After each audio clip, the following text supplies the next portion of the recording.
कई दिन से सोच रहा था कि एक वीडियो तो बनानी ही चाहिए। झूठ तो नहीं बोलता मगर कुछ सच ही कभी कभी बेहतर होता है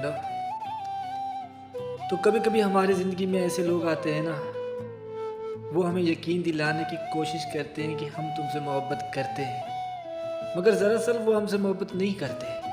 वो सिर्फ हमें यकीन दिलाना चाहते हैं कि हम तुमसे मोहब्बत करते हैं, और जब हमें उनके ऊपर यकीन आ जाता है तो ज़रा सा वक्त लगता है उनका हमें छोड़ने को।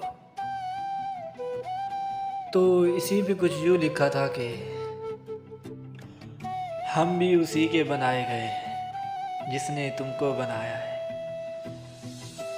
हम धोखा किसी को नहीं दे सकते क्योंकि उसने मुझको वफादार बनाया है। यकीनन यकीन से नहीं कह सकता, मगर मैं ये कह सकता हूँ ज़रूर कि दुनिया में हर इंसान सच्चा नहीं होता, दुनिया में हर इंसान झूठा भी नहीं होता। ये यकीनन मैं कह सकता हूँ, ये यकीनन मैं कह सकता हूँ।